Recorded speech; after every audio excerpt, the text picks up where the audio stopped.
50 clásicos de la psicología, capítulo 34. Abraham Maslow. Aunque el término autorrealizado fue acuñado por otro psicólogo, Carl Goldstein, fue Maslow quien lo hizo famoso. Describe a esos individuos aparentemente raros que han logrado una plena humanidad, una unión de salud psicológica y dedicación a su trabajo que les hace altamente efectivos. Si hubiera muchas personas así, pensaba Maslow, nuestro mundo se transformaría. En lugar de dedicar todas nuestras energías a idear cosas más rápidas y mejores, deberíamos intentar crear sociedades que produzcan más personas autorrealizadas. Antes de Maslow, la psicología se dividía en dos campos: los conductistas y positivistas, científicos, que pensaban que en psicología ninguna idea era válida, a menos que se hubiera demostrado, y los psicoanalistas freudianos. Maslow dio origen a una tercera fuerza, la psicología humanista, que se negaba a ver a los seres humanos como máquinas que funcionaban con respuestas al entorno o como los peones de fuerzas subconscientes. Desde su punto de vista, los seres humanos volvieron a ser otra vez personas, creativos, con libertad y con deseos de actualizar su potencial. Además, los estudios que Maslow llevó a cabo sobre las experiencias cumbre, esos momentos trascendentes en los que todo cobra sentido y experimentamos una unidad en nosotros y con el mundo, contribuyeron a poner los cimientos de la psicología transpersonal. Esta cuarta fuerza aportó un marco de referencia más científico al estudio de la experiencia religiosa o mística y convirtió a Maslow en una figura célebre en el ambiente de la costa oeste americana en los años 60. Publicada después de su muerte, La personalidad creadora es, en realidad, una colección de artículos más que una obra coherente. La primera parte es la más inspiradora y proporciona una excelente introducción a los pensamientos de este psicólogo aventurero. El autorrealizador. El estudio de Maslow sobre las personas que se autorrealizan dio comienzo con su admiración por sus maestros, la antropóloga Ruth Benedict y el psicólogo Max Wertheimer. Aunque no eran perfectos, le impresionaron como seres plenamente desarrollados en todos los aspectos y recordaba su entusiasmo al pensar que era posible generalizar acerca de tales personas. ¿Qué diferenciaba a esos individuos del resto? En primer lugar, se dedicaban a algo superior a ellos mismos, a una vocación. Consagraron sus vidas a lo que Maslow llamó valores del ser, como la verdad, la belleza, la bondad y la simplicidad.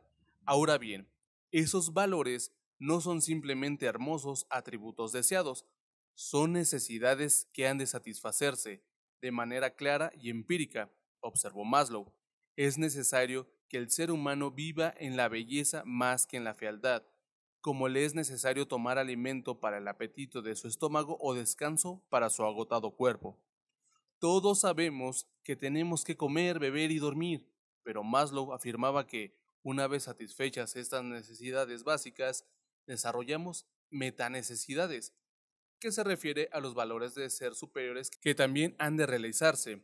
Esta era su famosa jerarquía de necesidades, que comenzaba con oxígeno y agua y terminaba con la necesidad de realización psicológica y espiritual. Casi todos los problemas psicológicos, creía Maslow, tenían su raíz en la enfermedad del alma, que supone falta de sentido o ansiedad por si tales necesidades no se satisfacen. La mayoría de las personas no puede expresar ni siquiera que tiene estas necesidades, aunque su búsqueda es fundamental para ser plenamente humanos, logrando una humanidad plena.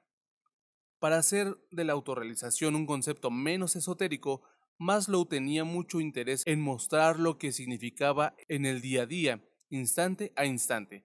Para él no se trataba de un único gran momento, como una experiencia religiosa, más bien suponía experimentar con tal concentración, compromiso con algo que nos hace olvidar nuestras defensas, nuestras poses y nuestra timidez. En esos momentos recobramos la inocencia de la infancia, conciencia de la vida como una serie de lecciones. Una dirección nos permite avanzar en nuestro crecimiento personal, la otra supone una regresión. Ser consciente de que se tiene un yo y escuchar su voz, más que la voz de un padre o de la sociedad. Decidir ser sincero y como consecuencia responsabilizarse de lo que se piensa y se siente. La disposición a decir, no, ni esto, no me gusta. Incluso, aun con ello, te granjes la antipatía de todos. Disponibilidad para trabajar y esforzarse para aprovechar al máximo las propias capacidades en cualquier campo en el que se esté, estar entre los mejores.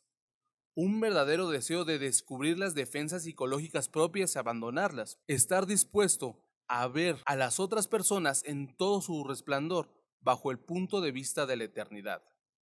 ¿Cuáles son las implicaciones de estudiar solo a las personas sanas, creativas, plenamente realizadas? No es de extrañar de que Maslow concluya: se obtiene una visión diferente de la humanidad. Es difícil ver qué revolución desencadenó Maslow al decidir centrarse en esto, pero hay que recordar que tuvo lugar dentro del paradigma médico basado solo en la enfermedad psicológica. Maslow pensaba que la psicología debía más bien centrarse en la plena humanidad. En este contexto, una persona neurótica pasa a ser simplemente una persona que no está todavía plenamente realizada. Esto puede parecer una diferencia meramente semántica, pero en realidad supuso un cambio profundo en psicología. El complejo de Jonás. ¿Por qué todos nacemos con el potencial ilimitado y sin embargo pocas personas realizan esas posibilidades? Una de las razones que Maslow adelantó es lo que llamó el complejo de Jonás. El Jonás bíblico era un tímido comerciante que intentó resistir la llamada de Dios para llevar a cabo una importante misión. El complejo de Maslow se refiere a el miedo de la propia grandeza o el evitar nuestro verdadero destino, nuestra verdadera llamada. Maslow observó que tenemos a lo mejor de nosotros mismos tanto como tenemos a lo peor. Quizá parece demasiado terrible tener una misión en la vida, así que en lugar de esos no, limitamos a buscar una serie de trabajos para sobrevivir. Todos tenemos momentos perfectos en los que vislumbramos de que somos realmente capaces, en lo que sabemos que somos grandes. Y sin embargo, observaba Maslow, simultáneamente temblamos de debilidad, respeto y miedo ante estas mismas posibilidades. Le gustaba formular a sus alumnos preguntas como: ¿quién de vosotros pretende ser presidente? ¿O quién de vosotros llegará a ser un líder moral inspirador como Albert Schweitzer? Cuando se avergonzaban o se ruborizaban, les preguntaba: si no sois vosotros, ¿quién va a ser? Eran personas que se estaban formando para ser psicólogos, pero Maslow les preguntaba qué sentido tenía aprender a ser un psicólogo mediocre, hacer solo lo justo para ser competente.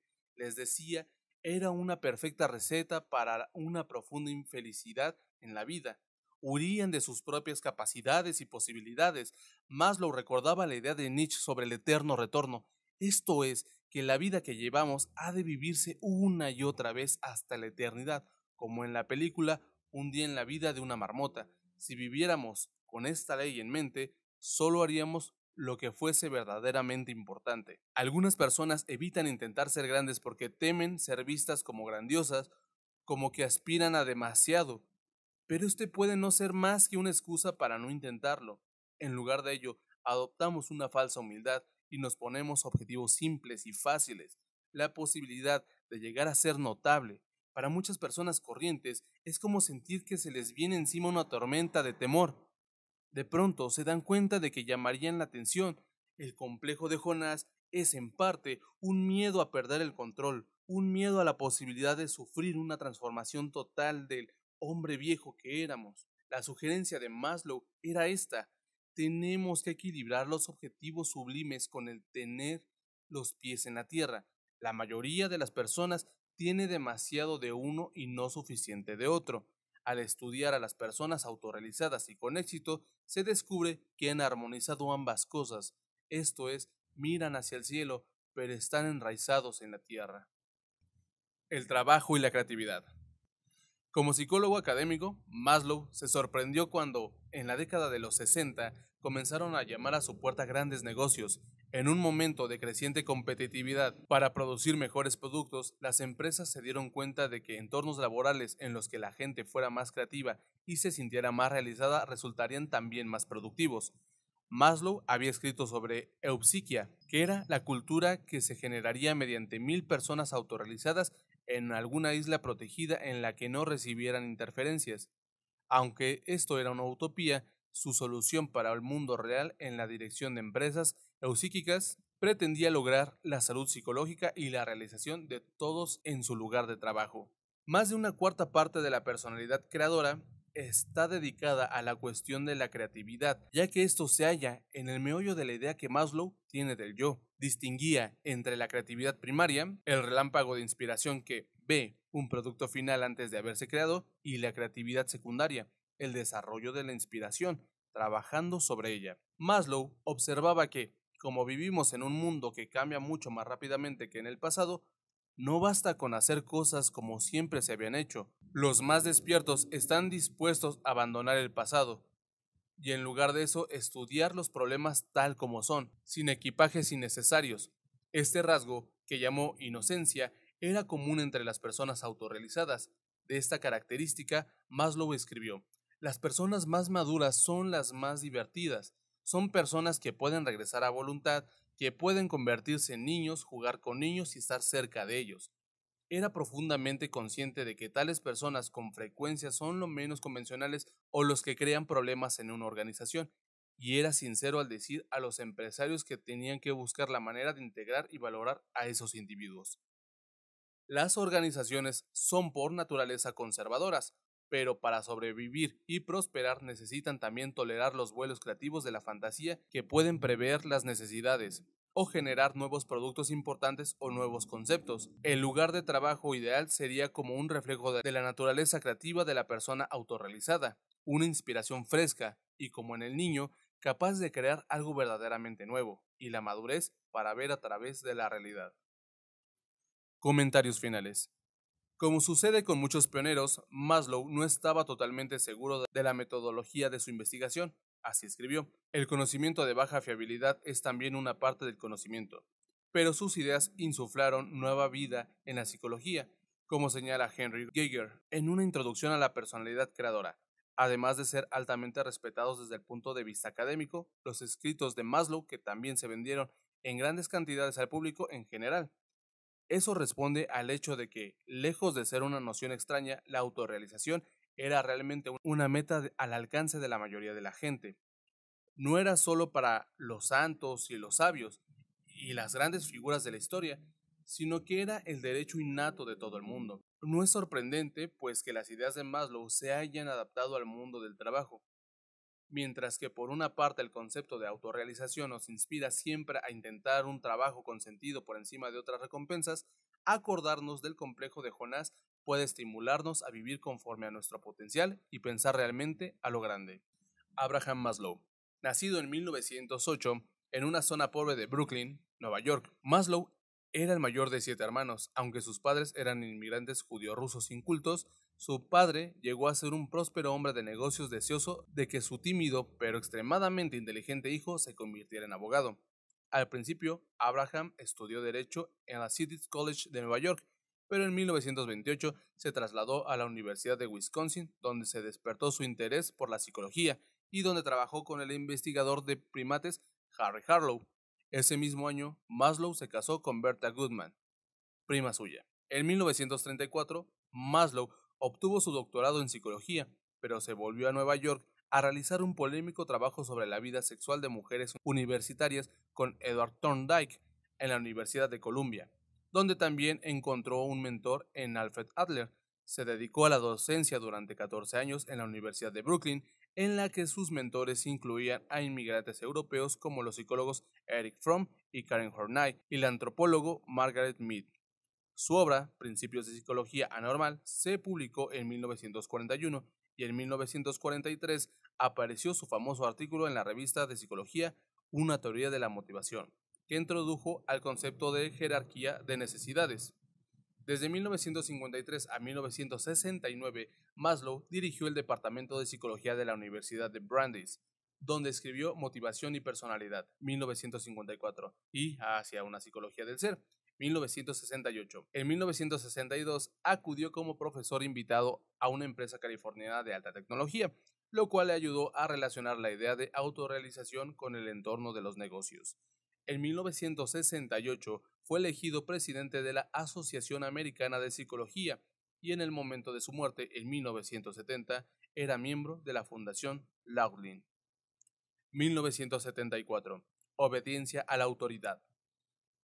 Se construyeron cámaras de gas, se vigilaron campos de la muerte, se registraron cantidades fijas diarias de cadáveres con la misma eficiencia con que se fabrican aparatos electrodomésticos, estas políticas inhumanas pueden haberse originado en la mente de una sola persona, pero solo podían haberse llevado a cabo a escala masiva si un número muy elevado de personas obedecían las órdenes. Es cierto que los seres humanos se enfurecen, es cierto que actúan movidos por el odio y estallan de rabia contra otros, pero aquí se pone de manifiesto algo mucho más peligroso, la posibilidad que tiene el ser humano de abandonar su humanidad, incluso, ciertamente, la inevitabilidad de que lo haga cuando fusiona su personalidad única en estructuras institucionales más amplias.